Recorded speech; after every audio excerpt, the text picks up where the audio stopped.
Langsung saja untuk mengefektifkan waktu, kita ke acara yang pertama, yaitu pembukaan.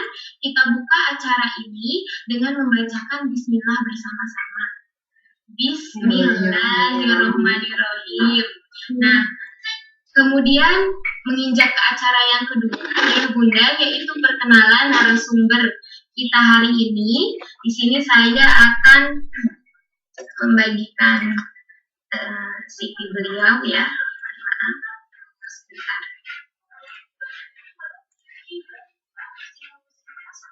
Oke, mohon maaf ada kesalahan teknis.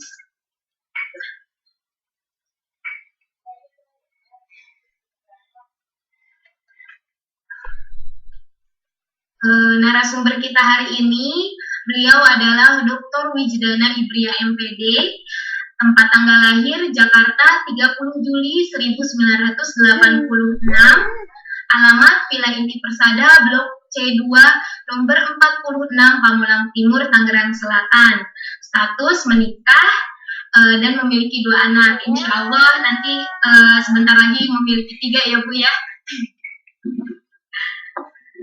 Kemudian riwayat pendidikan SDN 07 Jakarta Selatan, yang kedua SLTPN 87 Jakarta Selatan, kemudian MA MAN Insan Cendikia Serpong Tangerang Selatan.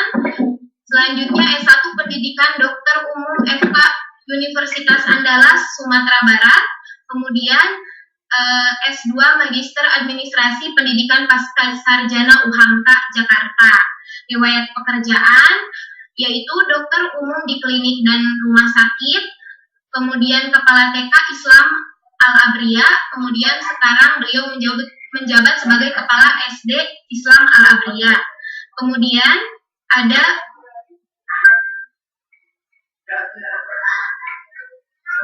sebentar ada kendala lagi. Kemudian riwayat seminar dan workshop di bidang pendidikan yang pernah beliau ikuti itu ada banyak sekali ya. Di sini ada yang dicatat itu ada 22. Salah satunya ada beliau pernah mengikuti pelatihan PPWT Al-Falah tahap 1 sampai tahap 6 ya di sini. Kemudian workshop memahami dan menangani masalah anak, kemudian workshop menulis sebagai bagian dari profesionalisme, kemudian ini yang terakhir seminar membangun anak sesuai fitrahnya. Itulah perkenalan ya dari narasumber kita hari ini. Kemudian menginjak acara yang ketiga yaitu pemaparan materi. Ya, pemaparan materi mengenai tips anak dan orang tua bahagia belajar dari rumah. Untuk mengefektifkan waktu, saya persilahkan beliau untuk memaparkan materi. Silahkan Ibu Mina. Ya, terima kasih Bu Sinta. Ya, izin share materinya ya.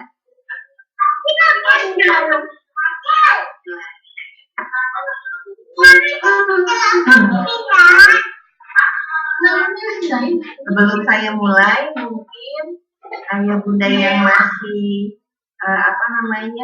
mikrofonnya dihidupkan bisa dimatikan sebentar ya selama paparan. Nanti bisa dihidupkan kembali saat tanya jawab. Baik ya.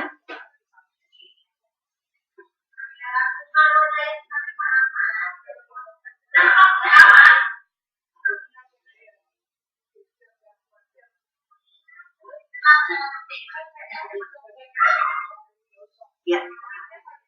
Bismillahirrahmanirrahim. Assalamualaikum warahmatullahi wabarakatuh. Waalaikumsalam warahmatullahi wabarakatuh. Alhamdulillahirabbil alamin. Assalatu wassalamu ala Rasulillah wa ala alihi washabihi wa mawalah amma ba'd. Yang saya hormati pengurus Yayasan Nada Hakani, yang saya hormati Ibu Kepala TK Islam Al-Abriya, Ibu Nurminah Adia SPDI, yang saya hormati Komite TK dan SD Islam Al-Abriya beserta jajarannya, yang saya hormati para orang tua siswa TK SD Islam Al-Agriya dan hadirin yang berbahagia. Alhamdulillah hari ini kita diberikan nikmat banyak sekali ya, mulai dari nikmat sehat, nikmat iman gitu ya, kemudian juga waktu yang sangat berharga, yang merasa sangat berharga sekarang ini untuk bisa berkumpul dalam majelis ilmu. Nah, mudah-mudahan Allah memberkahi majelis ilmu ini, amin. Salawat dan salam kepada junjungan kita Nabi besar Muhammad Sallallahu Alaihi Wasallam. Mudah-mudahan kita semua diberikan kemudahan dalam mengikuti sunnah-sunnah beliau sehingga dikumpulkan bersama golongan umat beliau. Hadirin yang berbahagia, Bapak Ibu yang dirahmati Allah, beberapa bulan, tahun ya, sebenarnya sudah menginjak mungkin hampir 2 tahun. Semakin banyak ya yang sudah sharing mungkin di sosial media ataupun curhat gitu ya dari platform manapun tentang bagaimana suka dukanya menemani anak belajar dari rumah. Nah, ini memang ada hal-hal yang di luar kendali kita gitu, sehingga kita tidak bisa lagi mengeluh gitu. Kita yang harus mengkondisikan, kita yang harus setting lingkungan kita di sekitar kita yang harus mengubah diri kita sendiri supaya kita termasuk menjadi orang tua yang bahagia walaupun harus belajar dari rumah, supaya orang tua yang bahagia ini juga menularkan kebahagiaannya kepada anak yang butuhnya belajar, yaitu belajar dari rumah. Nah, ini fenomena orang tua yang tampak sekarang. Ya, jadi setelah hampir 2 tahun itu mulai kelihatan ada pengelompokan. Ini yang digambar 1, ini orang tua yang kekurangan bekal. Jadi sebelum terjadinya pandemi tidak cukup bonding yang dibangun dengan anak, tidak cukup aturan-aturan yang dicicil ya, yang dibangun secara bertahap dengan anak. Karena memang biasanya sebelum 6 tahun itu sudah mulai bisa aturan-aturannya diperkuat, dan begitu juga masuk SD aturan semakin kuat sehingga anak akan lebih mudah ya dengan fleksibilitas yang semakin berkurang gitu. Kemudian juga ada mungkin pengendalian emosi ya, batasan-batasan yang loss begitu saja sebelum pandemi akan semakin susah saat pandemi ini, di saat sumber daya yang kita punya terbatas. Nah, kemudian ada lagi kelompok orang tua yang memanfaatkan waktunya sebelum pandemi. Dia bisa atur pemakaian screen time, kemudian dia bangun kreativitas anak sehingga anak memiliki sifat qanaah, kreatif, walaupun tidak ada gadget bisa bermain dengan bahagia. Kemudian juga rutinitas yang sudah mulai dibangun, dialog yang sudah sangat baik gitu. Walaupun tentu saja dialog ini nanti semakin bertambahnya dewasa anak akan butuh pengulangan, akan butuh penguatan gitu. Wajar ya kita sebagai orang tua kadang lagi kuat nih, lagi bagus gitu, lagi eling, nggak disadar lah ini gitu kan. Nanti pas lagi terlena kayaknya anak tuh udah anteng aja nih, kita akhirnya sibuk sama aktivitas kita sehari-hari, terus akhirnya agak kurang terperhatikan gitu, sampai anak akhirnya kasih sign, kasih tanda, kasih warning dengan cari perhatian orang tuanya. Nah, itu wajar. Tapi kalau misalnya kita sudah punya bekal itu sebelum pandemi, insya Allah saya melihat sendiri buktinya orang tua yang cukup settle saat pandemi ini, tidak terpengaruh gitu, prestasi anak tetap ada, perilaku anak pun juga masih baik. Kalaupun ada hal-hal yang terlanggar oleh anak bisa diingatkan dengan baik gitu. Nah, jadi fenomena ini yang kita hadapi sekarang. Nah, walaupun kita memulai dengan hal yang berbeda-beda, start kita berbeda-beda setiap keluarga, tapi kita nggak bisa terus-terusan hanya mengeluh ataupun curhat yang atau berpikir negatif ya, pesimis gitu, negatif thinking gitu, dengan hal-hal yang sekarang kok berubahnya drastis, ada gap yang jauh, yang tadinya bisa ini itu sekarang jadi nggak bisa, yang tadinya aktivitas yang menyenangkannya banyak kok sekarang pilihan aktivitas menyenangkannya sedikit gitu. Nah, mungkin tips dari kami yang pertama adalah sering melihat ke bawah supaya nikmat-nikmat Allah itu makin kelihatan oleh kita gitu. Di sini kan backgroundnya macam-macam nih. Ada yang mungkin dari sekolah yang bisa model pembelajaran daringnya lancar gitu. Alhamdulillah masih bisa daring karena ada sekolah yang hanya bisa grup WA saja. Ada sekolah yang mungkin tuntutan akademiknya sangat tinggi gitu, PR-nya luar biasa gitu, banyaknya guru tidak bisa mengarahkan. Nah, alhamdulillah mungkin kita termasuk golongan orang tua yang bisa mendapatkan arahan-arahan dari guru gitu. Nah, ada lagi bahkan mungkin kelompok lain yang memang ya tadi kuota nggak punya gitu kan ya.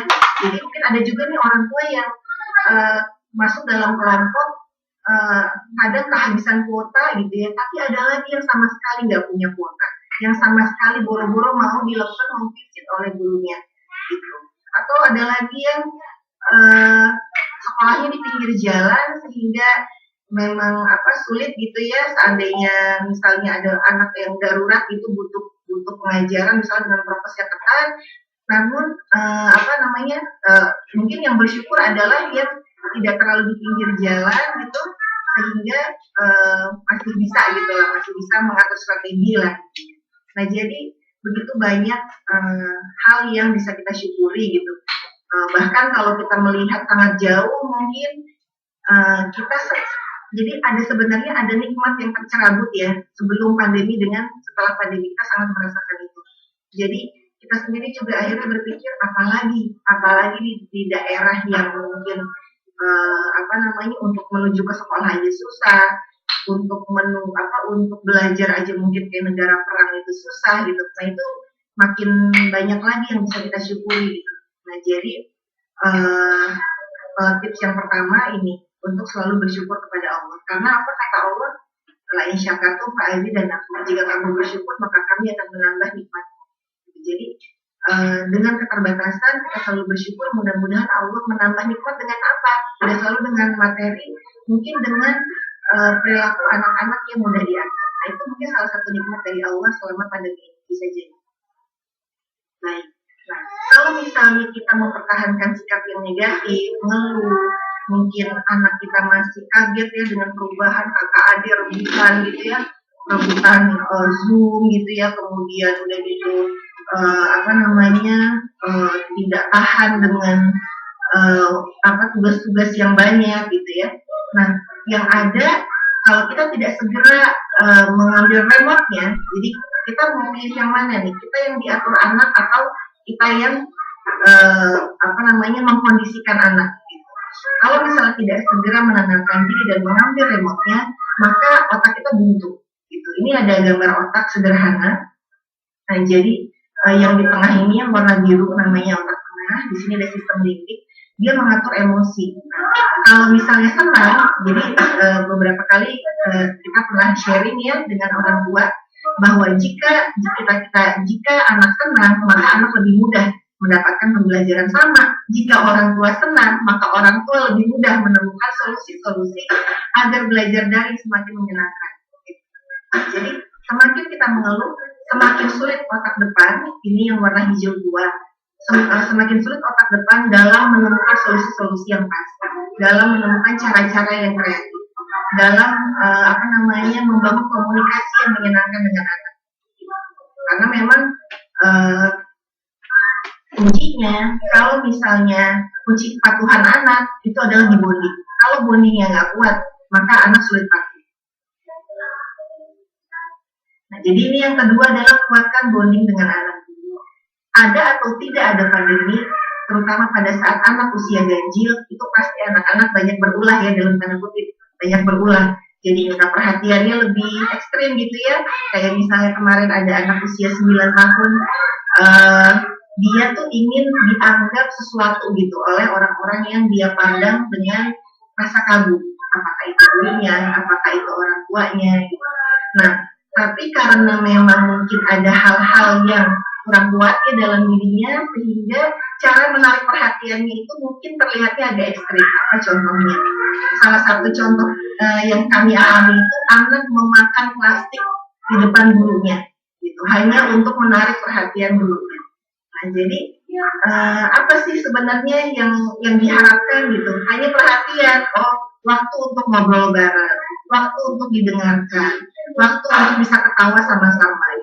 Kalau misalnya setiap kita komunikasi sama anak dalam menjalankan saking rutinitasnya hanya bilang misalnya anak saya nih Hania gitu, Hania sholat gitu, udah kita asik lagi kerja. Hania makan, udah kita asik lagi kerja. Hania ntar lagi mau zoom gitu, itu nggak ada indah-indahnya di telinganya anak gitu ya.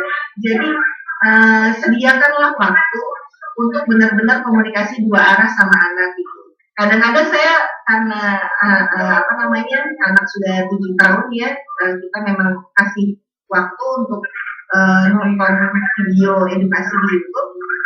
Kadang dia suka cerita tentang semi segala lincah, jadi bagaimana proses pengerjaan kreativitasnya seperti apa gitu ya. Nah, jadi kita memang harus latihan buat menemukan hal-hal menarik dari ceritanya dia. Tapi dia pun juga nanti akan melakukan hal yang sama gitu. Jadi saat kita menasehati dengan cerita misalnya, atau saat kita menasehati pun hanya berupa nasihat, ya dia juga akan berusaha untuk itu gitu. Nah, jadi ini sangat penting komunikasi dua arah. Nah, yang berikutnya adalah ini saya ambil dari buku Senyaring Tawa Ananda, karangan atau ditulis oleh Ibu Dr. Anda Yeti Widiati, psikolog ya. Nah, jadi tadi seperti yang saya bilang, bonding itu ada di nomor 1, secure attachment. Gitu. Kalau bondingnya udah kuat, anak-anak pasti akan mudah diajak untuk mandiri. Nah, ini akan berurutan sebenarnya, mulai dari secure attachment, kemandirian, pengelolaan emosi, bermain dan spontanitas, dan terakhir bimbingan dan batasan kendali diri. Gitu. Nah, jadi anak-anak yang memiliki kendali diri yang baik itu biasanya sudah melewati yang ini. Nanti kalau misalnya tidak mandiri gimana? Balik lagi ke secure attachment, buatkan lagi bondingnya. Coba kalau misalnya ibu atau bapak lebih senang berdekatan atau berinteraksi sama orang yang menemani di suka aja atau menemani di suka dan duka, pasti kita pengennya berdekatan sama orang yang memang mendampingi kita dalam suka dan duka ya. Sama juga sama anak gitu.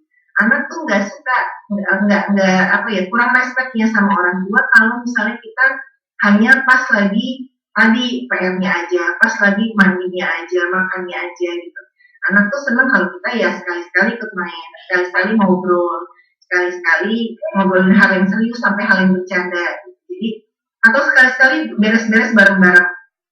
Jadi walaupun kita tahu anaknya udah mandiri nih, tapi dia lagi agak turun semangatnya, mungkin kita beres-beresnya bareng-bareng. Jadi walaupun udah di atas 7, hal-hal ini sebenarnya tarik ulur aja gitu. Nah, begitu juga seterusnya. Kemudian tips yang ketiga adalah manajemen waktu. Nah, di tips yang ketiga ini saya paham ya dengan ya tadi kebijakan masing-masing sekolah juga, berapa banyaknya tugas dan seterusnya. Nah, ini silakan terutama untuk anak yang 7 sampai 12 ya, saya rasa sudah saatnya itu diajak bareng-bareng, sama-sama ngeliat jadwal gitu ya, mungkin sehari sebelumnya atau berapa hari sebelumnya, terus berapa tugas yang harus dikerjakan gitu. Kemudian dengan dibagi jumlah hari, berapa kira-kira jam yang perlu terpakai. Nah, kalau di sekolah, karena memang tadi prinsipnya kalau kita ingat kembali ke slide otak yang tadi saya bagikan, kan harus menyenangkan. Nah, jadi sehingga pagi hari itu emang nggak bisa mumet gitu. kita latihan untuk bisa membuat pagi itu menyenangkan gitu, hal-hal yang bisa disiapkan sebelum dari yang bisa disiapkan dari malam disiapkan ya, bajunya ya, misalnya cemilannya misalnya ya, untuk sela-sela Zoom itu gitu. Kemudian juga tugasnya sudah dibicarakan, ini ada 12 tugas nih untuk 5 hari misalnya, atau untuk 7 hari. Sebaiknya sih yang namanya rutinitas itu dilakukan Senin sampai Minggu, Ayah Bunda. Jadi anak itu tahu bahwa itu penting dan jadinya tidak terasa terbebani gitu. Sama kan kayak sholat itu, kita 5 kali sehari, setiap hari gitu, dan dengan jeda-jeda. Nah jadi ya begitu juga gitu. Kalau misalnya anak yang dulunya kan belajar misalnya di sekolah jam 7 sampai jam 2, kemudian ternyata sekarang harus begini ya, tidak seperti dulu yang ada guru yang mengatur gitu. Nah berarti sejauh mana nih anak waktu belajarnya gitu. Kalau misalnya belajar 1 jam tapi harus anak tidak bisa beradaptasi dengan baik gitu ya, terus akhirnya selalu menangis, selalu harus membangkitkan kemarahan kita, berarti ini harus ada strategi yang lain ya. Mungkin hanya bisa 30 menit setiap waktu gitu. Coba cek apakah bisa 1 kali dalam sehari atau 2 kali gitu. Jadi yang penting sedikit dan setiap hari. Nah, nanti sampai bunda-bunda, ayah-ayah semuanya tahu, ini anak tuh bisa ditambah lagi waktunya gitu misalnya. Karena kasih tahu anaknya cukup nggak dengan waktu segini gitu ya. Jadi yang dulunya waktu mainnya sedikit banyak, sekarang waktu mainnya dulunya sedikit sekarang jadi banyak, jadi malah keterusan main akhirnya. Walaupun memang main itu penting gitu ya, main itu penting, tapi setelah 7 sampai 12 main dengan aturan harus lebih kuat, main dengan aturan tetap harus ada batasan gitu. Karena anak usia 7, di atas 7 tahun itu belajarnya dengan bekerja. Kalau anak di bawah 7 tahun belajarnya dengan bermain. Nah, dalam rutinitas bangun tujuannya apa?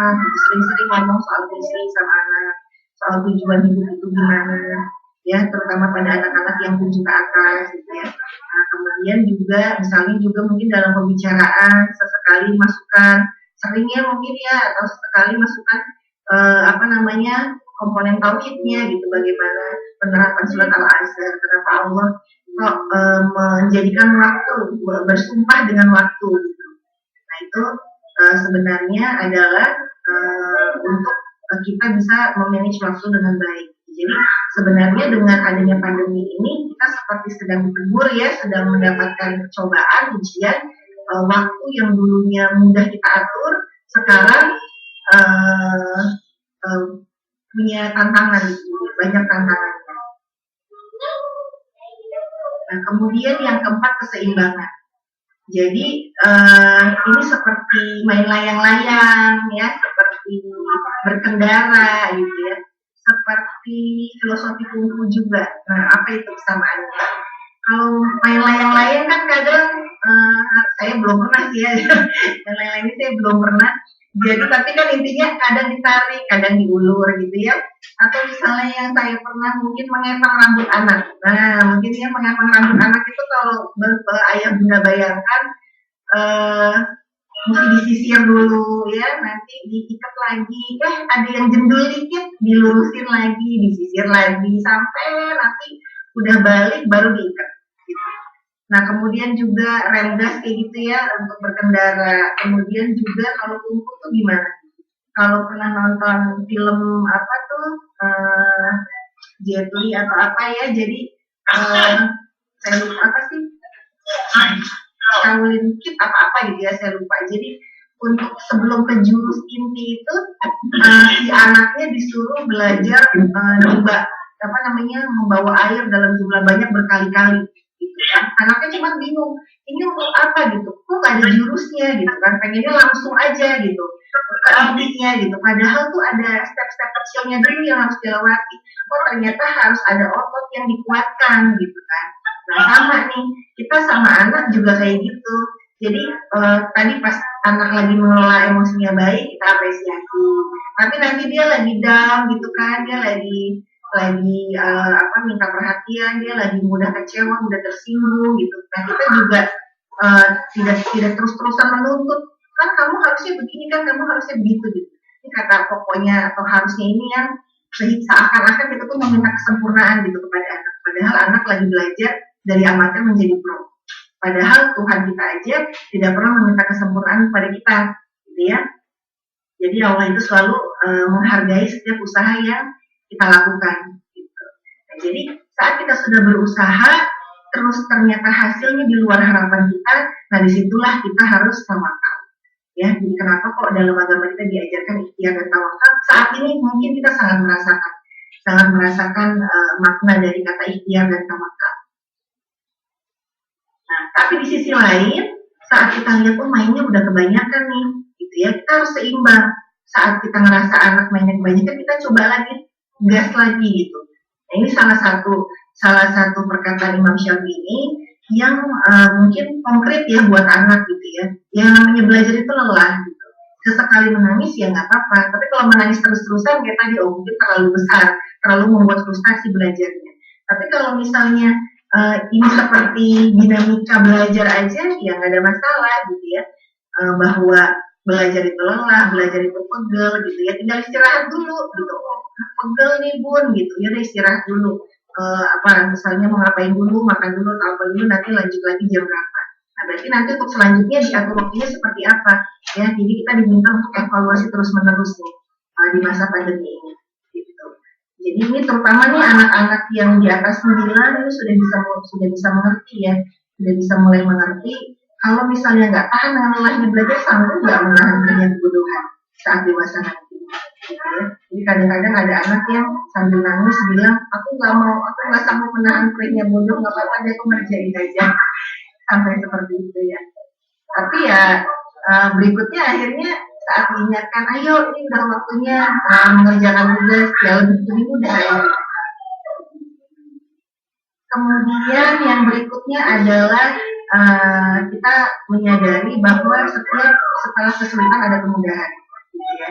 Ini dalam surat Al-Insyirah ayat 5-6 dikatakan inna ma'al usri yusra. Bahkan diulang 2 kali. Nah, tapi bunda-bunda ayah-ayah jangan lupa setelah kemudahan biasanya ada kesulitan lagi. Jadi karena kita masih hidup ya, kita akan terus mengalami sunatullah ini. Kita akan terus mengalami rotasi ini. Jadi dinikmati aja. Jadi artinya apa? Supaya saat sulit tidak terlalu risau gitu. Karena yakinlah ada kemudahan setelah itu adalah ujian nikmat. Tapi setelah mudah juga jangan terlalu gembira. Karena setelah itu biasanya ada ujian baru ya kan kita hadapi. Nah, ini pernah saya dapat dulu saat belajar di Al-Falah ya, bahwa kata al-usri yang artinya kesulitan dan yusro yang artinya kemudahan itu dalam dalam analisis kosakata Arabnya itu sendiri sudah penuh filosofi, sudah penuh hikmah. Karena kata yang diawali dengan alif lam ya pada al-usri itu terbatas. Sedangkan kata yang tidak diawali dengan alif lam seperti yusro itu banyak. Jadi sebenarnya Allah itu memberikan satu kesulitan, setelahnya ada banyak kemudahan. Akan terjadi seperti itu. Jadi itu artinya begitu banyaknya nikmat. Kembali lagi ke sana ya, ke nomor 1. Begitu banyaknya nikmat yang harus disyukuri. Supaya kita merasa dada kita ini nggak sempit. Supaya kita merasa dada kita ini lapang.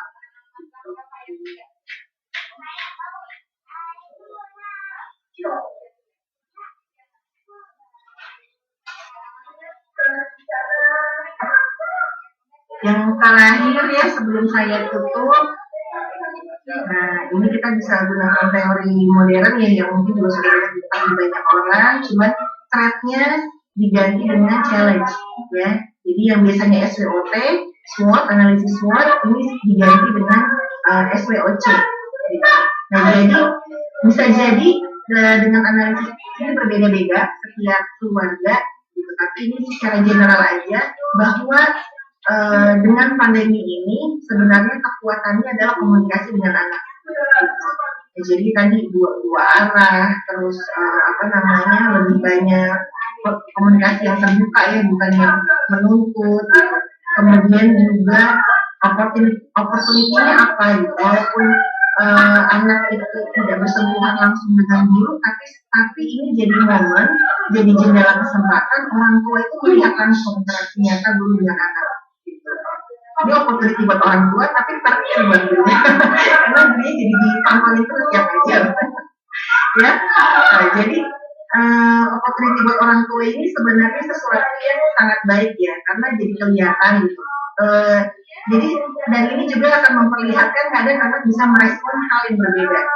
Jadi memang masalah perbedaan kepribadian antara di luar dan di rumah itu tidak selalu masalah secara medis gitu, tapi juga bisa memang karena stimulusnya berbeda gitu. Jadi kenapa kok anak kalau di rumah begini, di sekolah begini gitu. Coba perhatikan respon itu keluar setelah anak mendapatkan stimulus apa gitu. Jadi kita nanti bisa mengamati dan mengevaluasi diri kita. Kenapa kok kalau sama guru misalnya kok lebih nurut, tapi kalau misalnya sama saya gitu misalnya kok anak nggak nurut gitu. Apa perbedaannya? Harusnya itu bisa dilihat ya. Dan begitu juga anak dengan teman. Ini adalah pengalaman berharga. Nah kemudian weakness-nya apa nih? Ada yang weakness-nya manajemen waktu. Ada yang orang tua manajemen waktunya bisa kok gitu. Mau dia kerja, mau dia di rumah gitu ya. Ini masalah tidak masalah dengan statusnya, tapi kepandaian dalam menarik kulit lagi gitu. Nah kemudian challenge-nya ada mengelola emosi. Nah, jadi dari masalah mengelola emosi balik lagi ke standarnya kita. Jadi mutu itu baik, tapi memang mutu yang mana dulu yang kita prioritaskan. Kalau misalnya mutu pekerjaannya itu harus sempurna, tapi anaknya jadinya tidak mengerjakan sendiri, terus udah gitu secara emosi tertekan gitu ya, berarti pekerjaannya direndahkan dulu mutunya, tapi emosinya dulu misalnya yang kita buat agak tinggi, artinya dibikin menyenangkan. Nah saya rasa itu dulu awalnya. Selanjutnya mudah-mudahan kita bisa terlibat dalam diskusi, dalam percakapan yang hangat ya. Baik, mohon maaf bila ada kesalahan pemaparan dari saya. Assalamualaikum warahmatullahi wabarakatuh. Waalaikumsalam warahmatullahi wabarakatuh. Luar biasa sekali ya pemaparan yang luar biasa dari Ibu Wina. Nah, mungkin nih udah banyak pertanyaan-pertanyaan dari bunda-bunda, dari ayah bunda ya. Boleh, insya Allah kita akan membuka sesi tanya jawab, 2 sesi. Kemudian satu sesinya terdiri dari 3 pertanyaan. Nah, baik, barangkali ada yang mau disampaikan, boleh Bun, disampaikan secara langsung atau melalui chat, nanti saya bantu. Kemudian kita buka saja ya sesi pertama dari tanya jawab, terdiri dari 3 pertanyaan. Silahkan ayah bunda yang mau bertanya.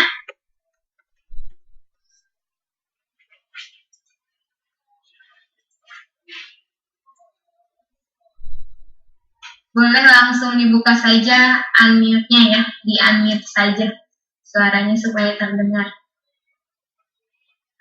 Dia mau nanya nggak?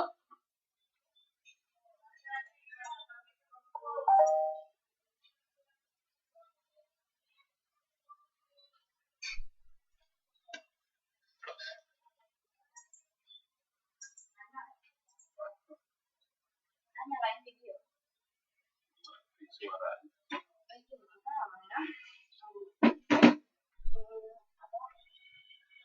Salah satu ini memang kurikulumnya kurikulum yang harus bisa membaca. Bukan masalah penting, bukan masalah kurikulum. Assalamualaikum warahmatullahi wabarakatuh. Waalaikumsalam warahmatullahi wabarakatuh. Ya, itu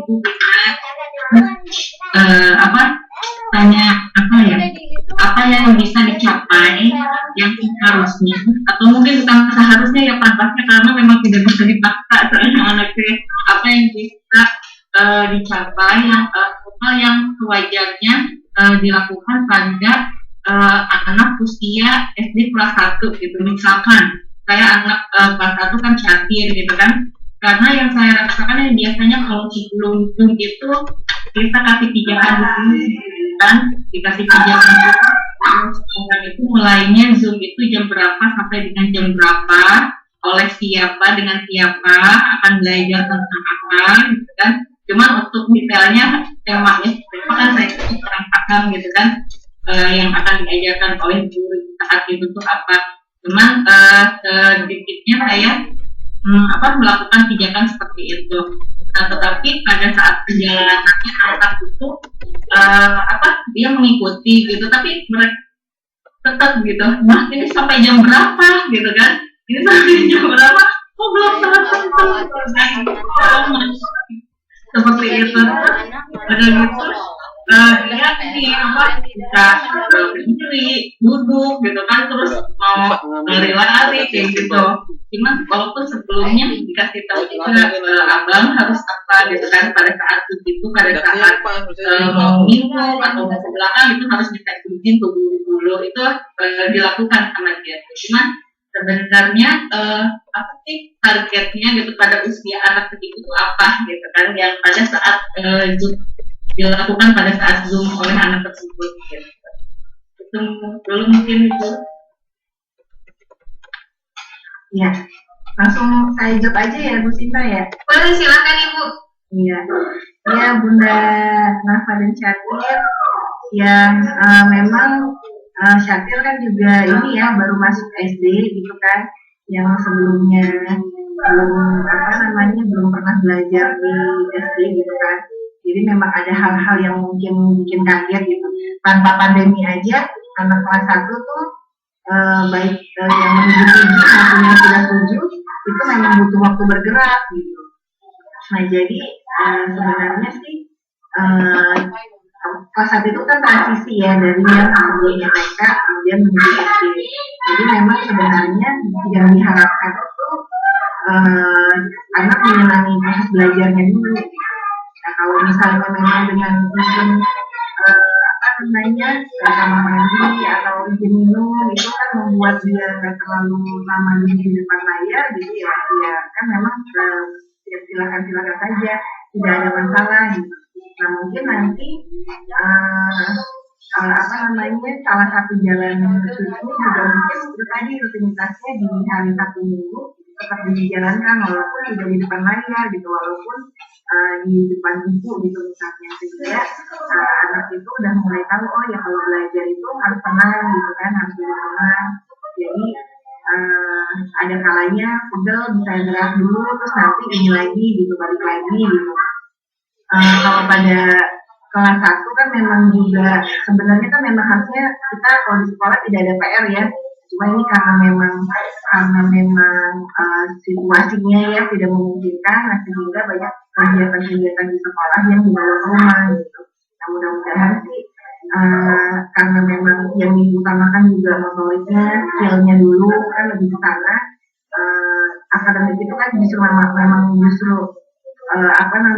yang dalam tuntutan dinas ya, itu baru kita mulai kan di kelas 1 gitu. Jadi bukan justru sebelum kelas 1 udah mahir, bukan gitu. Justru di kelas 1 inilah anak-anak yang sedang mencoba mahir untuk belajar materi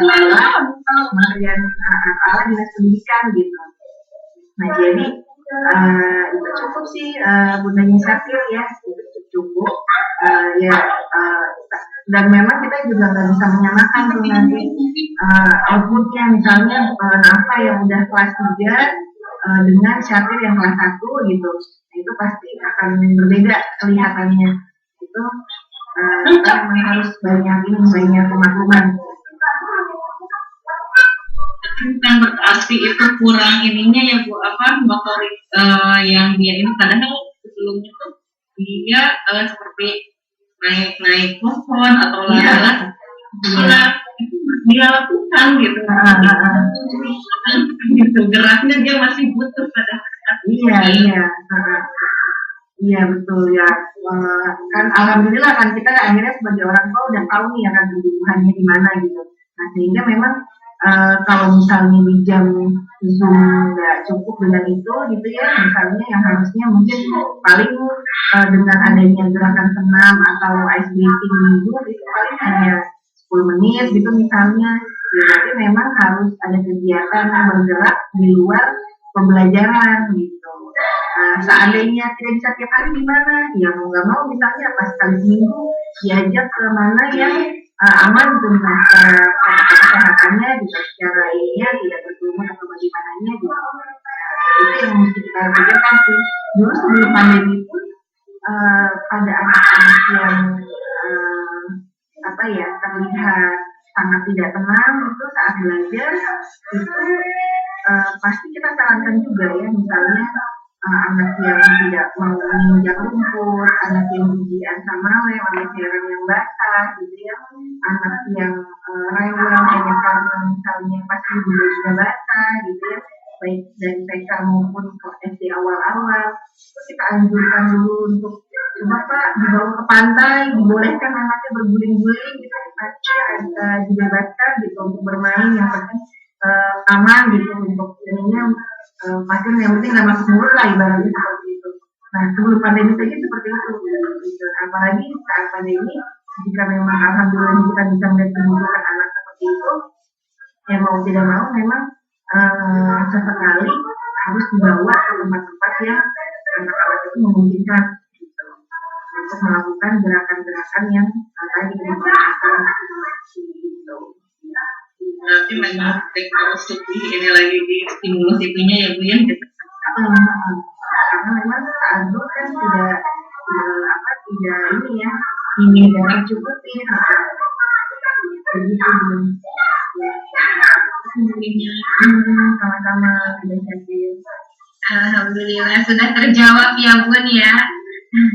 Alhamdulillah, ini ada pertanyaan dari chat dari Bunda Husna Bu, katanya Assalamualaikum, izin bertanya, anak saya usia 6 tahun, kemudian mohon maaf saya scroll. Anak saya usia 6 tahun, sekarang kelas 1, masih belajar baca, belum lancar membaca, tapi metode belajarnya menganggap muridnya sudah bisa lancar membaca, dan terjadinya anak saya jadi sering ketinggalan. Mohon advice-nya Bu. Oh iya, itu ya, kelas 1 ya, ya, Bunda Husna. Jadi memang pada modul ya, jadi pada modul kelas 1 itu memang butuh banyak bantuan dari orang tua untuk membacakan gitu. Karena memang anak kan tadi belum bisa membaca gitu ya. Nah tapi makanya di sekolah selalu ada sesi diskusi WA itu diperuntukkan orang tua yang kesulitan dalam mendampingi anak, jadi bisa bisa terus terang sama gurunya saat membutuhkan bantuan lebih gitu untuk menerapkan tugas yang diinginkan gitu. Nah jadi di samping itu kita tetap ini misalnya kan saya sering lihat ya bundanya Husna tuh suka menemani ini ya, membaca buku cerita gitu ya.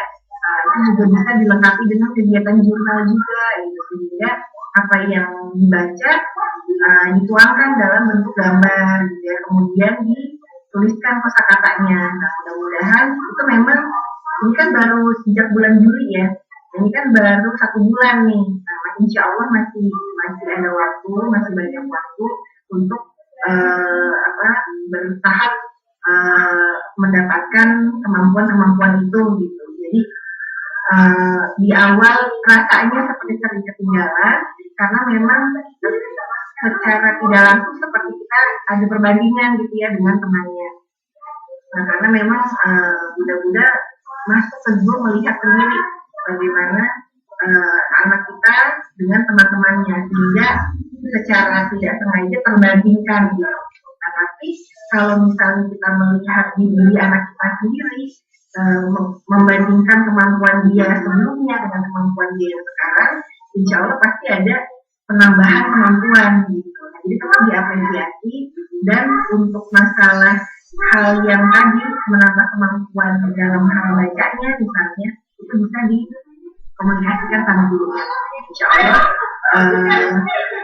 karena memang sekolah kan tetap harus memberikan yang diminta pemerintah itu seperti apa seperti ini, tapi kita juga tidak meninggalkan orang tua ilmu kemudian tentang caranya. Insya Allah kalau ini dilakukan secara rutin, kegiatan literasi yang tadi bisa dilakukan secara rutin ada di rumah, itu lama-kelamaan anak-anak akan bisa menyesuaikan diri. Jadi seperti yang tadi saya sampaikan ke Bunda Syakir bahwa memang di kelas 1 ada transisi. Nah, transisi ini gapnya beda-beda nih pada setiap anak. Gitu. Ada anak yang secara ketenangan sudah lebih dapat, tapi mungkin untuk pengetahuan kosakatanya misalnya masih terbatas, mungkin masih 2 kata.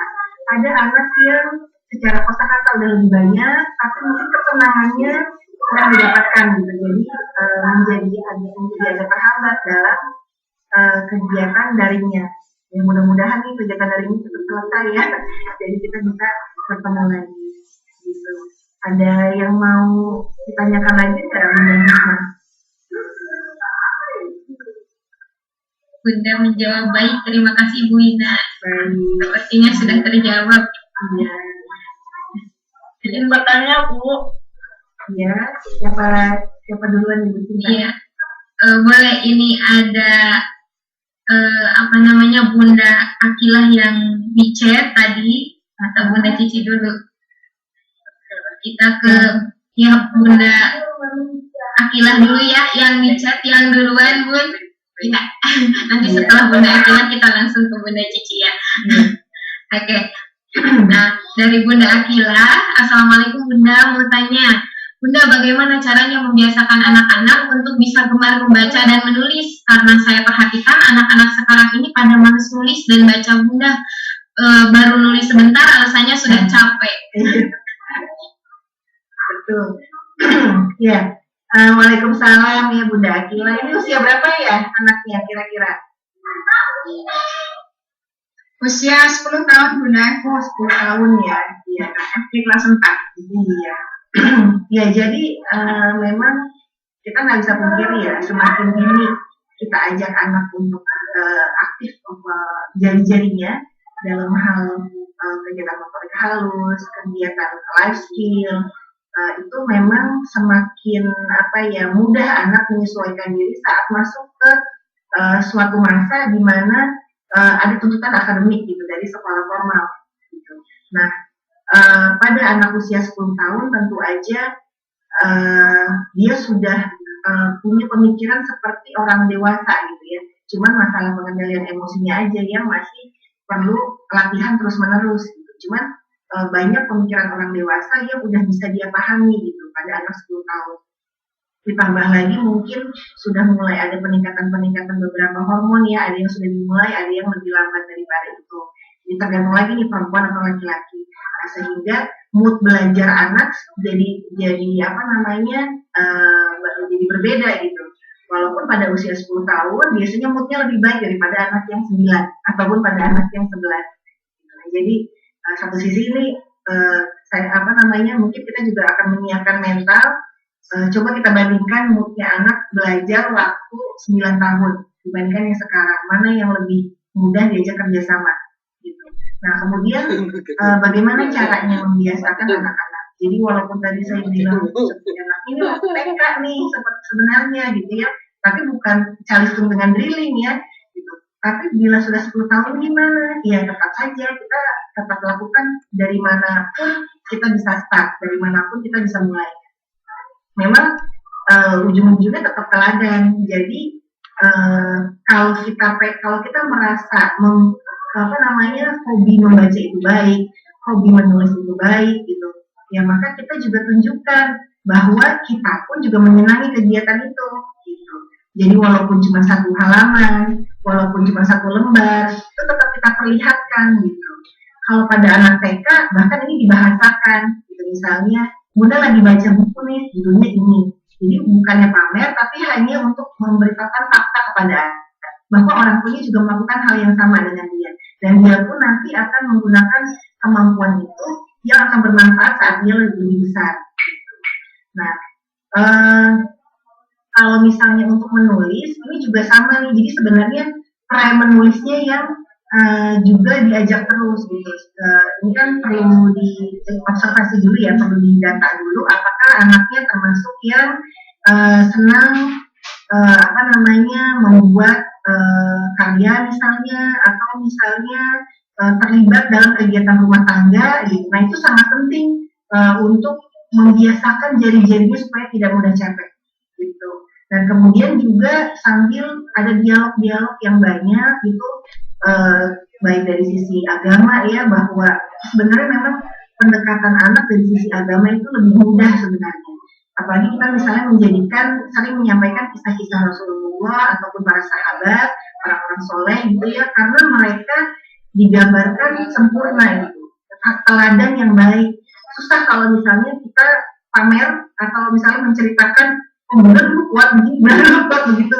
Anak melihat kelemahan kita, anak udah pernah melihat kelemahan kita. Jadi saat kita dalam tanda kutip pamer tentang diri kita, anak mungkin ada denial gitu, enggak, ya mungkin anaknya tuh menolak gitu, menolak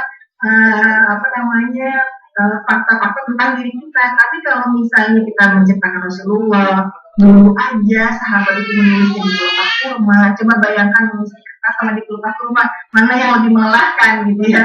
Terus kemudian kita misalnya pernah menceritakan kisah yang Pak Imam Syafi'i, kemudian Imam Syafi'i aja bilang kayak begini loh, walaupun belum pernah ketemu orangnya, tapi anak itu mudah ya, dalam tanda kutip terhipnotis gitu, dengan cerita-cerita yang ternyata dulu Imam Syafi'i ini begitu ya, ternyata dulu Rasulullah tuh begitu ya, ternyata dulu Umar bin Khattab itu mengamalkan nggak langsung hafal semua gitu. Jadi hafal beberapa ayat diamalkan dulu sampai hatam baru ini lagi.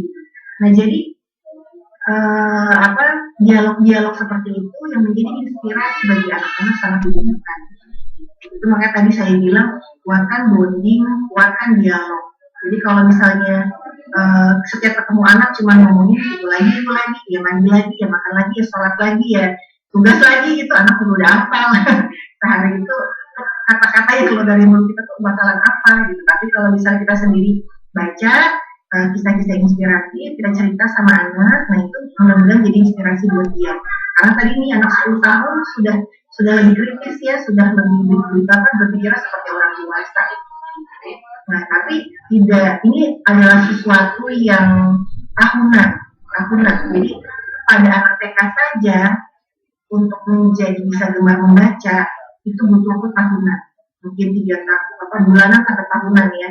Bulanan mungkin udah bisa dilihat tuh efek-efeknya, apalagi pada anak di atas usia 7 tahun, itu pasti lebih lama lagi butuh waktunya.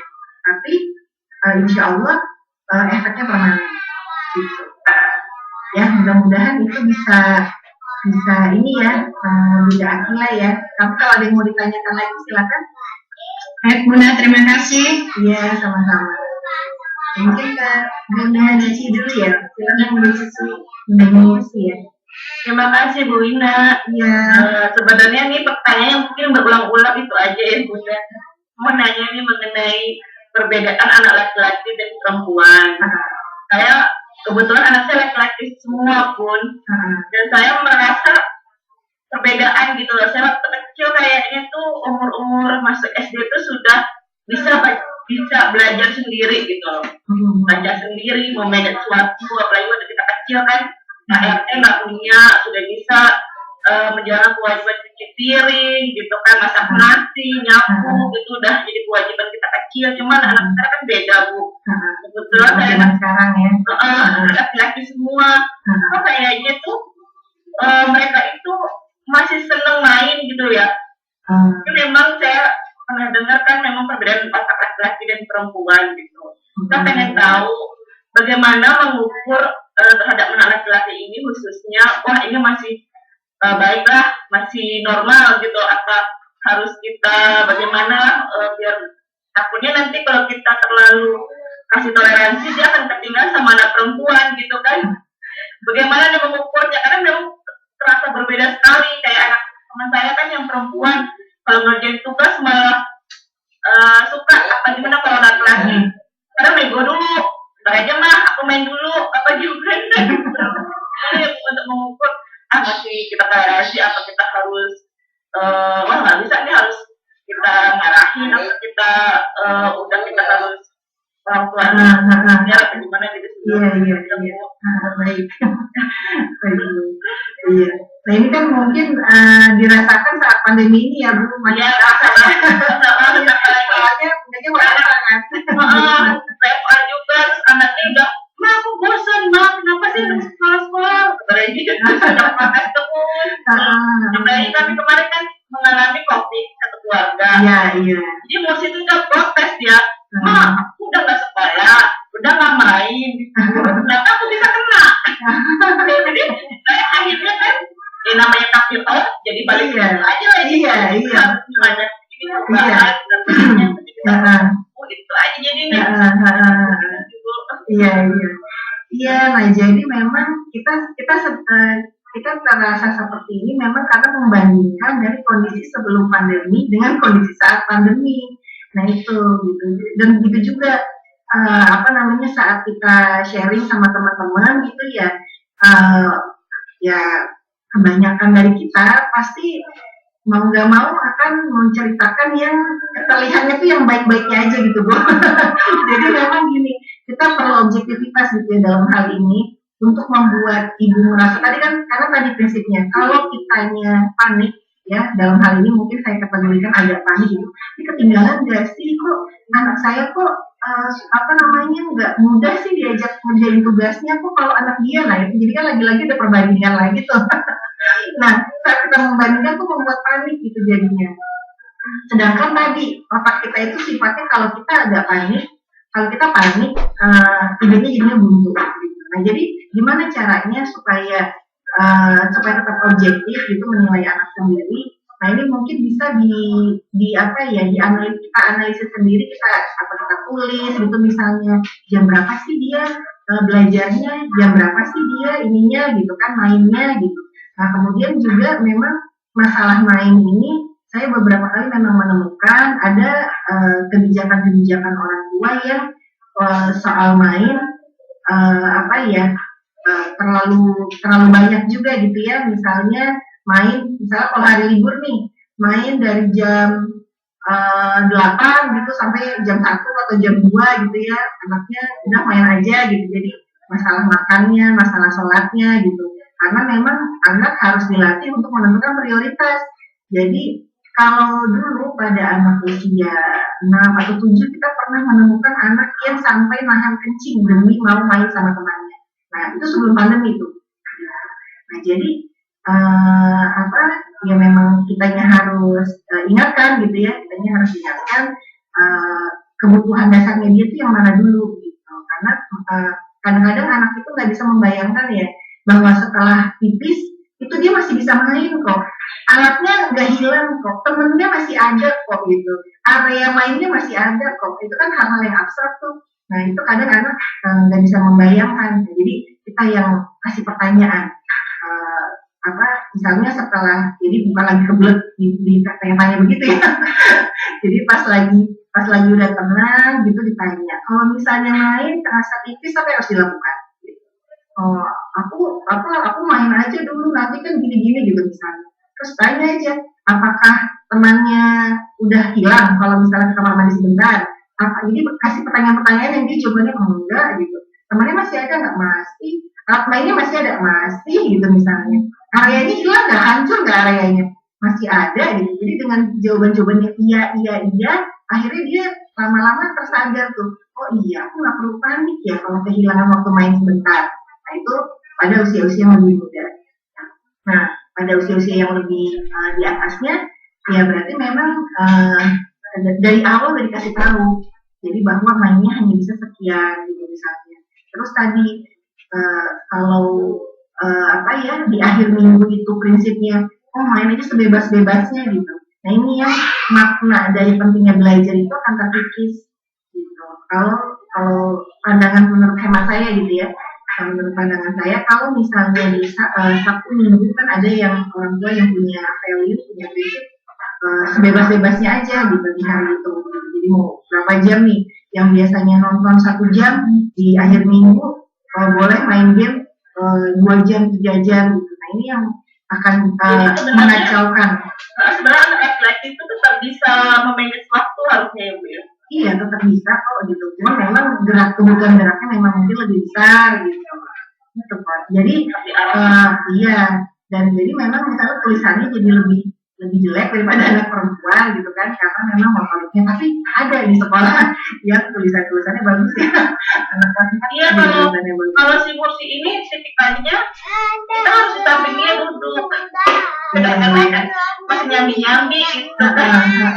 Tapi kadang-kadang yang saya tahu lah saya tinggalin nih, ya udah mama kemana mau ke adiknya, selesai gitu loh. Iya, jadi makanya jadi memang kitanya kayaknya harus atur siasat ya Bun ya. Gimana caranya pas mendampingi belajar itu diusahakan gitu, walaupun mungkin tidak bisa ideal gitu, diusahakan nggak nyambi gitu, karena memang coba kita evaluasi kalau disambi terus udah gitu dianya nggak fokus lama, kitanya makin marah apa makin ngomel apa makin kalau makin ngomel kan anaknya makin sebel ya, kalau makin sebel kemampuan berpikirnya makin menurun, jadi lingkaran setan ini Pun jadinya. Jadi kemarin saya coba tuh ya udah semuanya udah kelar pagi-pagi tuh, jadi kita hari ini ya punya waktu 2 jam di DPR. Bagus sih Pun 2 jam itu banyak. Iya, saya bilang itu maksimal. Pokoknya setengah jam udah selesai dia.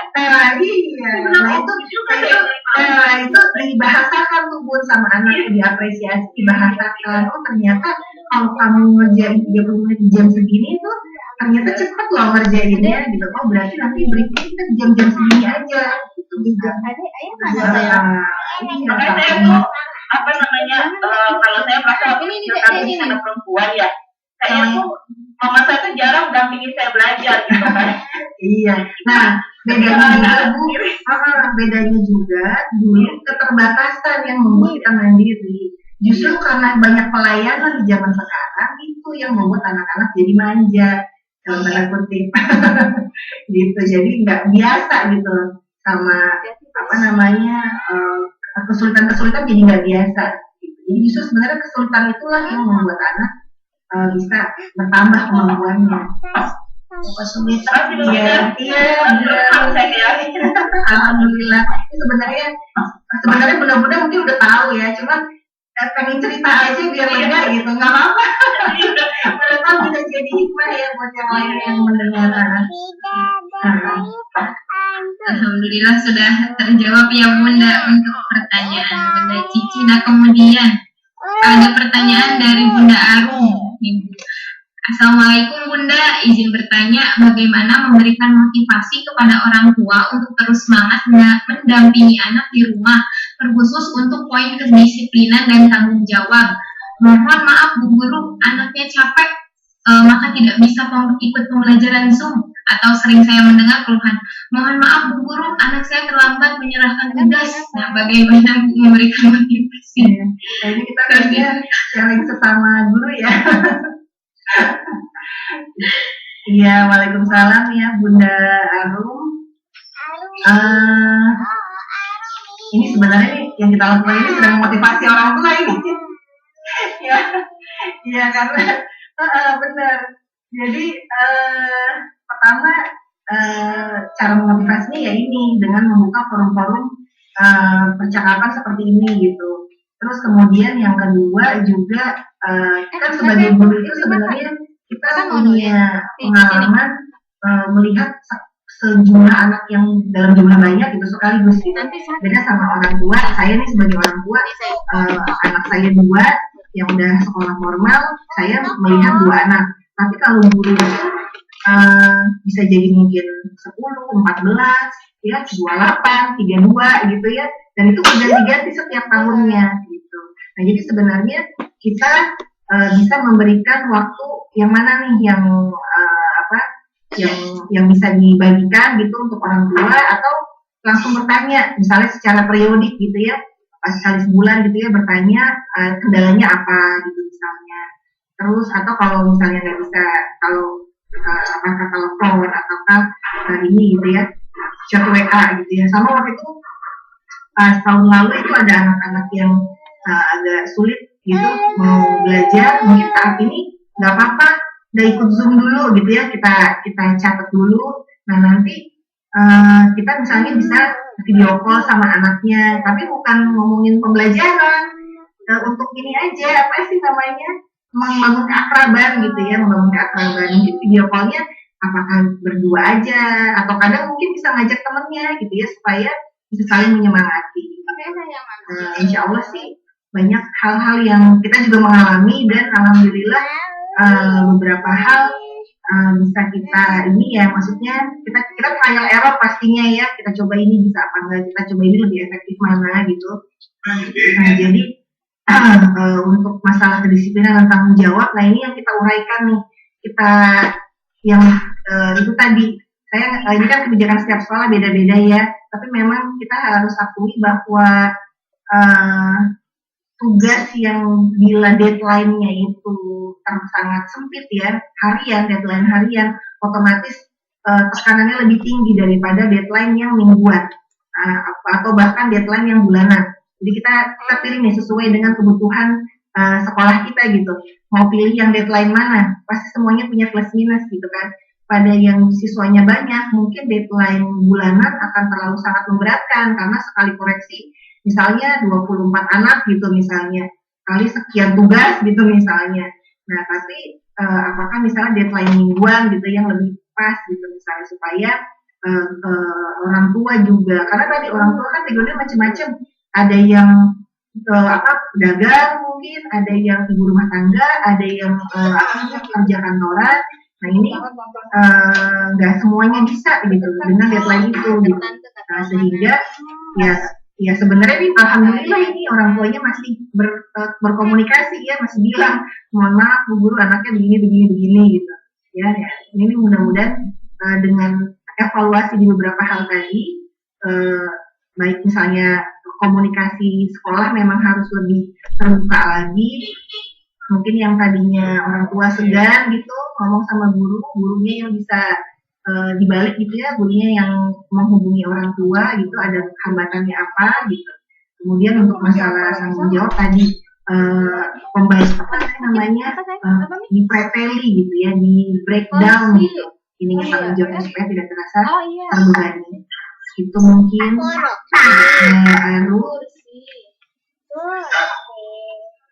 Bagaimana Bunda, sudah terjawab? Kursi buat anteran.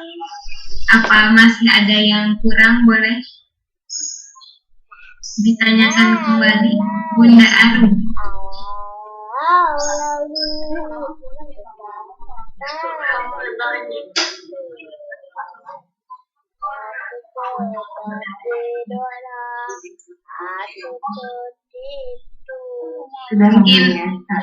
Mungkin sudah cukup ya.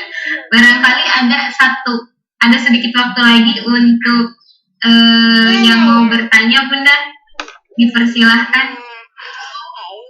Oh ini dari Bunda Arum, insya Allah sudah terjawab Bunda, alhamdulillah. Oh iya, sudah ada personal call ya katanya. Iya. Berarti mungkin ini apa namanya, sharing pengalaman dari guru ya, jadi memang butuh tips-tips praktis ya, dari guru kepada orang tua. Masalahnya kayak gimana sih Bun gitu, jadi orang tua juga butuh terbuka kepada guru masalahnya seperti apa.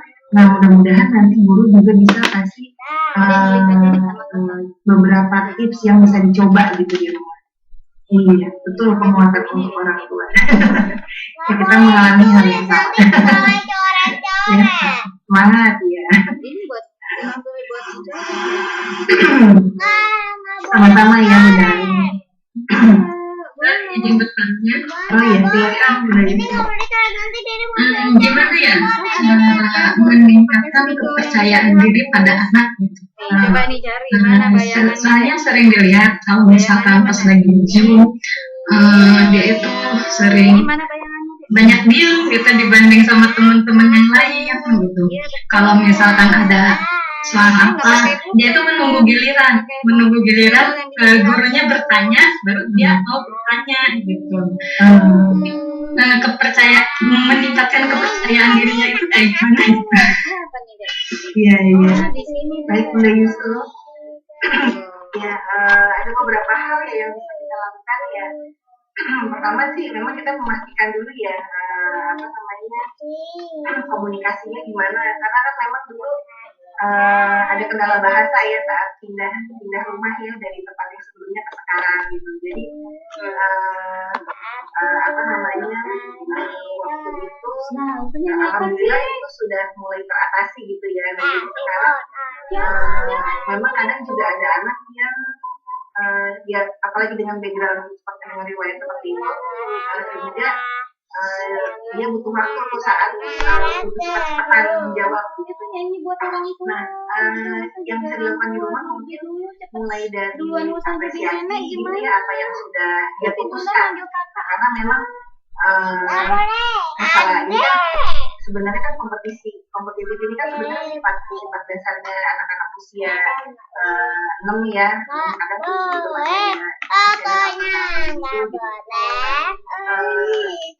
tapi memang selain masalah kompetitifnya anak memang harus sering diajak untuk membuat keputusan sendiri gitu. Ini masalah kepercayaan diri gitu ya. Jadi kalau kita sering, misalnya kalau anak nanya misalnya pakai baju apa atau apa yang harus disiapkan besok gitu ya, anak yang siapkan sendiri. Terus kemudian saat memutuskan pilihan antara dua hal gitu ya, itu dia yang putuskan gitu. Kemudian juga bahkan mengerjakan tugas juga, misalnya mau mengerjakan tugas yang mana gitu, misalnya yang dulu gitu, yang dia rasa mudah gitu juga kita hargai gitu kan. Terus juga misalnya saat dia bicara kita ini ya, kita berikan kesempatan. Jadi kadang memang biasanya nih pada anak-anak usia 4 gitu ya, itu kan dia menurut saya sering memberikan kesempatan duluan pada anak bicara. Terus dia lebih muda, kalau dia udah saya stop dulu dengerin dia gitu, karena saya tahu kalau sahabatnya dia ya rendah. Nah, semakin bertambah usianya di usia segini, kalau kita lihat orang tua yang lagi membicarakan hal yang penting, dia juga pengen ngomong, dia pengen ngomong, gitu kan. Tapi kan kita pengen dia tuh mau ngomong gitu ya.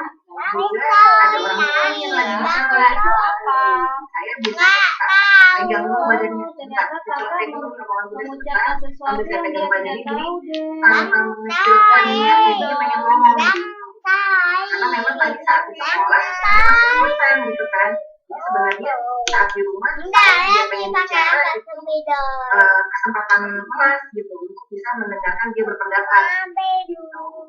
Mungkin didiskusikan sama ayahnya gitu ya, supaya dalam percakapan keluarga dikasih kesempatan untuk mengungkapkan pendapatnya sendiri. Itu mungkin ya Bun ya. Nah, sisanya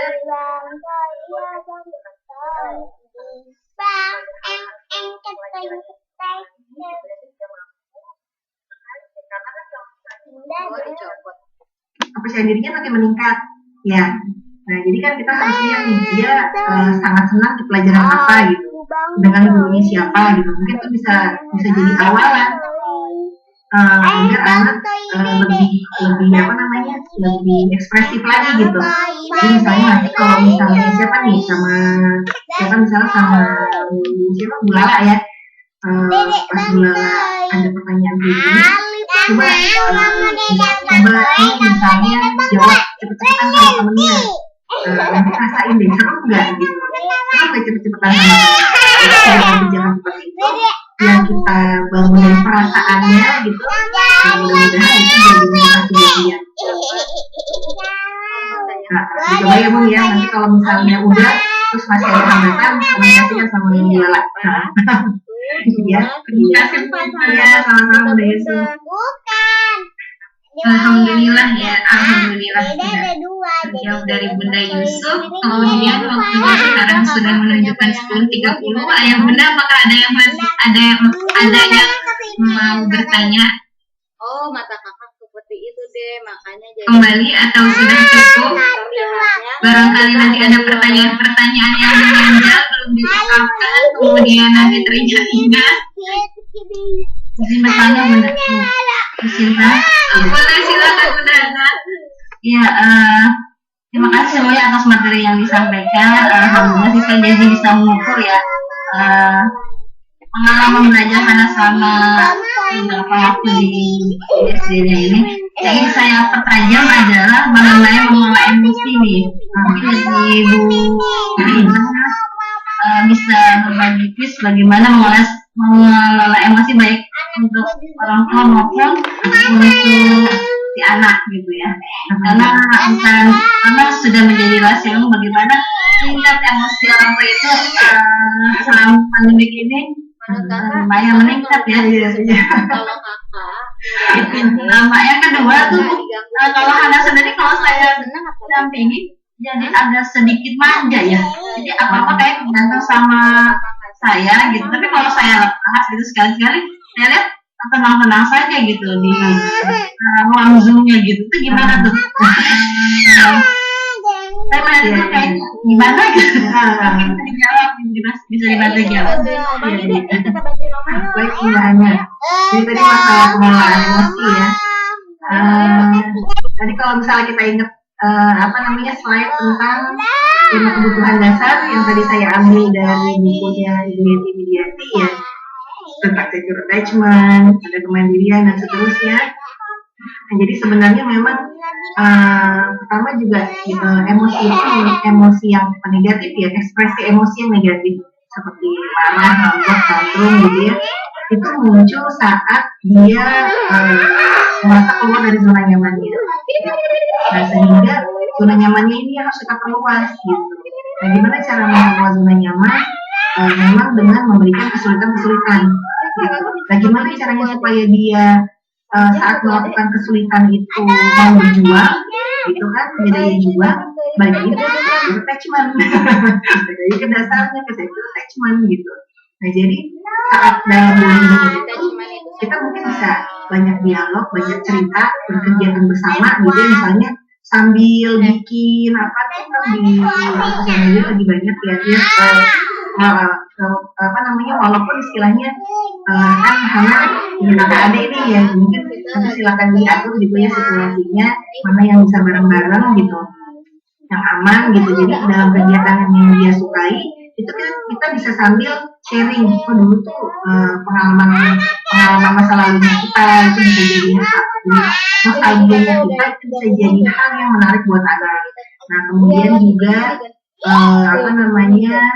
cerita-cerita gitu ya, mendengarkan, membaca buku atau banyak hal lah, time-nya kita sama anak yang memperkuat diri. Nah, sehingga anak akan lebih mudah diberi arahan untuk melakukan kemandirian. Nah, saat dia sudah dengan dia mandiri, itu kan dia jadi punya kompetensi gitu. Ditambah lagi harus kita apresiasi, sehingga anak jadi tahu, oh ternyata saya rapi ya kalau beres-beres, oh ternyata saya misalnya terampil ya misalnya menggambar, oh ternyata terampil ya dalam memotong sayuran gitu misalnya. Banyak hal-hal yang kita bikin spesifik sehingga anak jadi tahu kelebihannya dia apa. Nah, dengan tahu kelebihannya apa, kepercayaan dirinya meningkat, daya juangnya sehingga bisa dilakukan lebih banyak. Nah, sehingga zona nyamannya itu jadi makin besar rentangnya. Nah, sehingga dia tidak mudah rewel, tidak mudah gelisah saat ada sesuatu yang menantang gitu. Nah, kemudian juga itu dari sisi anak kan, dari sisi kitanya juga itu tadi kita membandingkannya apple to apple enggak gitu. Kalau misalnya kita bandingkan dengan kakak adiknya ya susah juga, karena walaupun dari rahim yang sama saja kecerdasan anak pasti berbeda-beda, karena apa yang kita lewati saat hamil kakaknya dengan saat hamil dia atau saat hamil adiknya itu pasti berbeda. Jangankan buku yang kita baca, jalan yang kita lewati aja, berapa banyak yang berinteraksi dengan kita, bagaimana respon emosi kita saat berinteraksi dengan orang-orang yang kita temui saat hamil pertama, kedua, ketiga, itu pasti berbeda dan menimbulkan kemampuan yang berbeda gitu dalam kita merespon. Apalagi sudah spesifik misalnya ke kemampuan misalnya saat hamil yang anak ini misalnya akan kemarin sudah lebih dari 3 kali itu pasti berbeda kemampuan anaknya dibandingkan dengan kakaknya yang mungkin dulu nggak kakak gitu.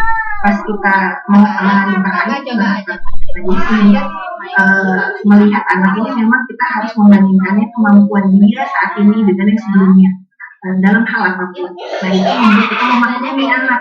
Jadi saat anak kita kayaknya kok beberapa hari ini lagi down gitu, maksudnya lagi gampang nangis, gampang apa, tapi kita coba lihat, tapi sebulan yang lalu aman gitu kan, kita jadi ini baru seminggu, perbandingannya sebulan yang kemarin aman, berarti ya udah ini berarti harus secure attachment lagi nih, bondingnya harus gimana lagi nih gitu. Nah gitu mungkin ya Bu, masalah emosi gitu ya. Nah di samping itu banyak hal-hal ya yang saya dapatkan dari beberapa guru, baik guru di pelatihan ya maupun yang kita trial error, seperti misalnya membaca Al-Fatihah sebelum bicara sama anak ya, pijakan-pijakan yang jauh gitu ya, yang sebelumnya kadang itu bisa self-talk gitu di depan kaca sama anaknya sendiri gitu misalnya, kasih tahu harapan-harapannya gitu kan. Ini nanti memang seninya beda-beda nih, setiap orang tua seninya beda-beda. Ada anak yang dia nggak suka langsung diingetin gitu, pas melakukan kesalahan nggak suka langsung diingetin gitu. Jadi tunggu waktu dulu gitu misalnya, ada yang seperti itu. Kemudian juga misalnya mungkin kita kalau kita beristighfar itu jangan pas lagi marah ya, karena kalau misalnya istighfar lagi marah tuh kan jadinya astagfirullahaladzim gitu, jadi tambah kencang gitu dengan intonasi yang tinggi itu, justru malah feedbacknya ke anak tuh dia juga secara otak emosinya jadi lebih tinggi, otak depannya dia nggak bisa berpikir bahwa ini tuh sebenarnya orang tuanya lagi sayang, pengen ngingetin dia gitu. Jadi yang tertangkap itu cuman dia lagi dimarahi, nah sehingga makin dimarahi makin nggak bisa berpikir gitu. Jadi memang ya mesti dipeluk dulu lah, apa dulu gitu ya. Banyak sih sebenarnya tips-tipsnya, tapi silakan dicoba dulu dari beberapa yang saya sebutkan. Jadi kalau misalnya dirasa masih terhambat, mungkin bisa dikomunikasikan lagi ya Bu Dahana ya. Kemudian kalau masalah anak rasanya lebih manja nih saat didampingi atau tidak. Nah, ini tergantung nih, kalau misalnya ada tujuan-tujuan Bunda saat mendampingi Hana, misalnya pengen tahu nih gimana sih Hana di depan teman-temannya, gimana sih keaktifannya Hana di depan guru-gurunya gitu. Nah itu kasih pijakan jauh-jauh hari gitu, dan mungkin saja dalam sekali pertemuan mungkin tidak langsung sesuai dengan harapan. Nah jadi beberapa kali pertemuan gitu ya baru bisa. Jadi saat dia terasa manja itu sebenarnya ya lagi cari perhatian gitu ya, lagi pengen mengharapkan respon yang berbeda gitu dari ibunya gitu. Mungkin karena kan selama ini mungkin ada aktivitas-aktivitas yang membuat ibunya sibuk nih. Nah terus saat didampingi gimana gitu. Nah bagaimana kita bisa menerima anak apa adanya saat hal-hal yang nggak sesuai sama standarnya kita. Mudah-mudahan bisa bisa diterima ya Bun. Mudah-mudahan bisa. Iya. Terima kasih Bunda Hana. Ya Bunda, terima kasih. Alhamdulillah Bu, ini ada pertanyaan terakhir Bu ya. Ini jadikan terakhir ya Bunda ya. Karena waktunya sudah lewat. Nah, ini ada pertanyaan dari Ayah Yusuf. Assalamualaikum Bu, seberapa seringkah ayah harus berkomunikasi dengan anak sedangkan ayahnya itu kan sedang tugas di luar kota seperti itu? Kalau tidak sering, apakah akan berdampak kepada anak? Atau komunikasi ibunya atau teman sepermainannya bisa mewakili gitu Bu, komunikasi antara komunikasi dengan ayahnya seperti itu? Iya. Ya ini saya tuh pas banget baru sedang membaca buku Menjadi Luqmanul Hakim ya kemarin. Ya jadi memang kalau misalnya kita lihat dari hikmah-hikmah cerita dari seperti Nabi Ibrahim ya, ya kan seperti Rasulullah sendiri juga gitu ya, selalu setiap meninggalnya satu pegangan hidup Rasulullah itu selalu ada penggantinya gitu. Nah, jadi memang perlu ada figur-figur yang kuat gitu di hidupnya anak.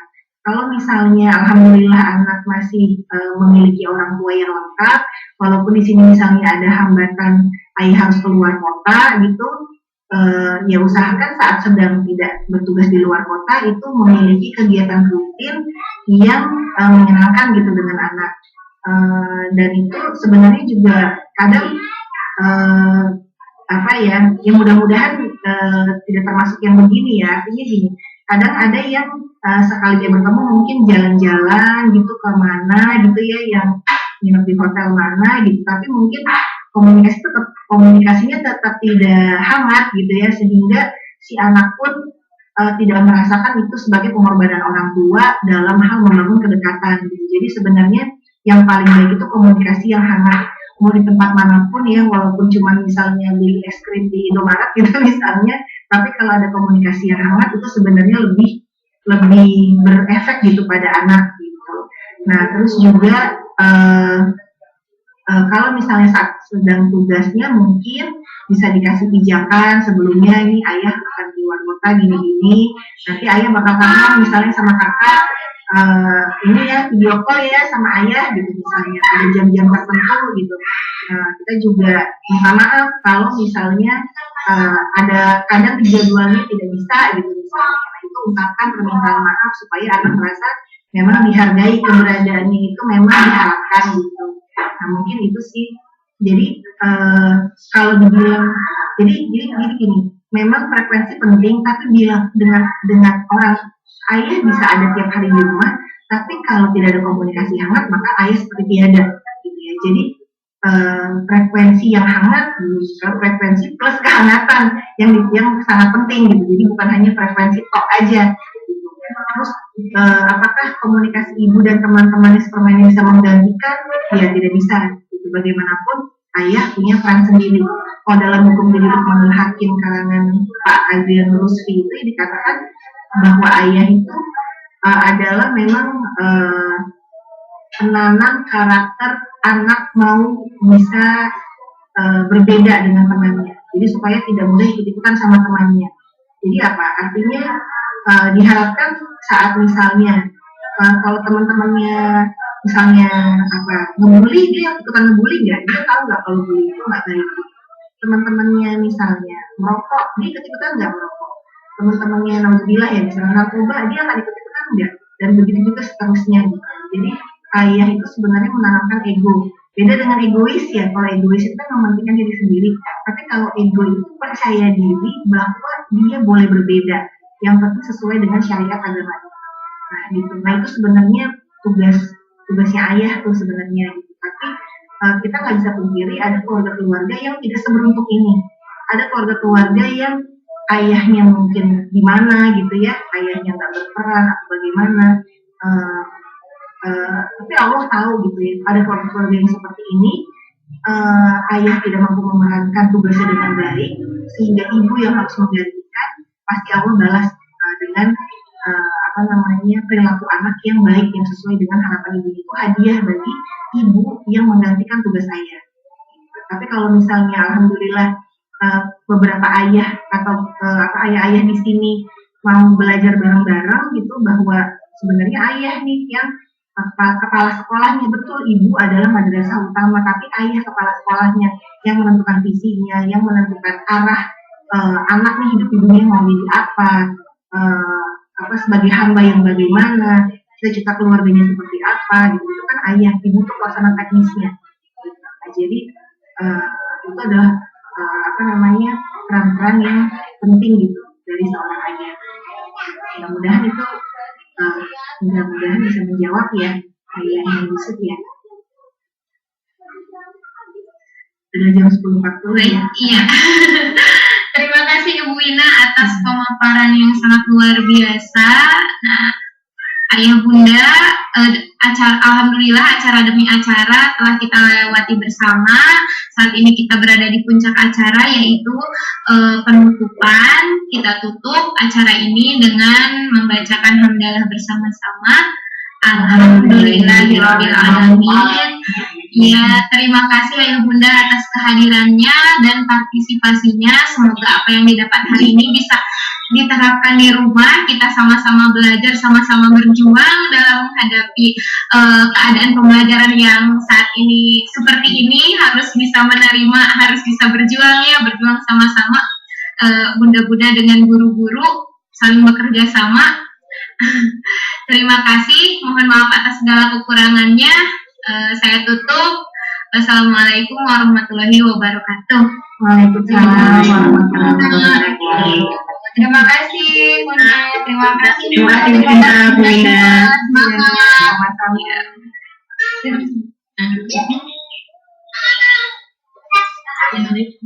Waalaikumsalam.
Bisa ada ya?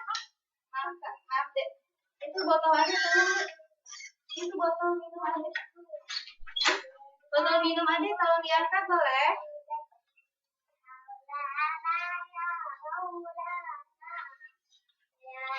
Itu anak.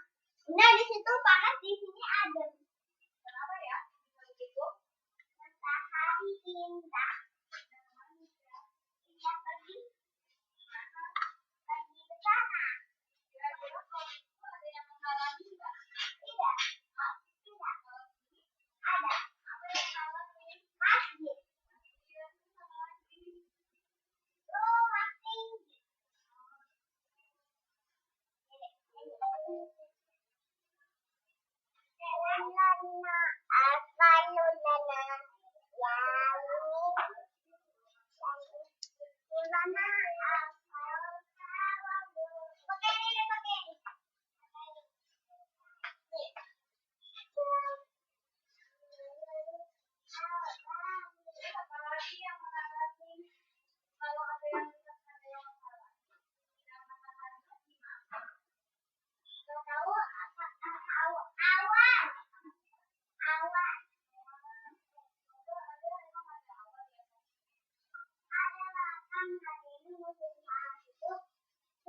banyak hujan soalnya kita airnya banyak.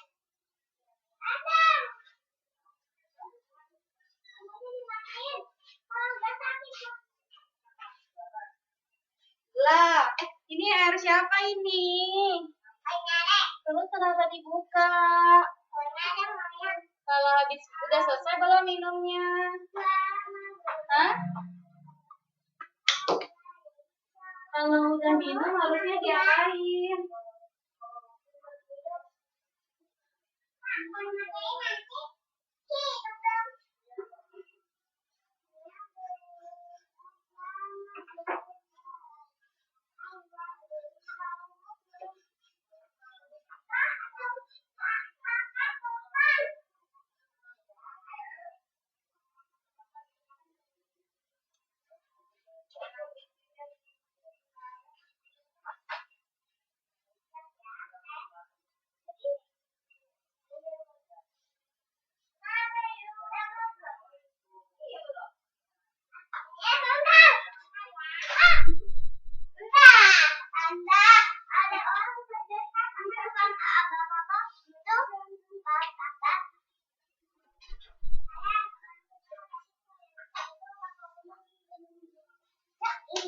Lulana. Ayo, 1, 2. Sebentar ya.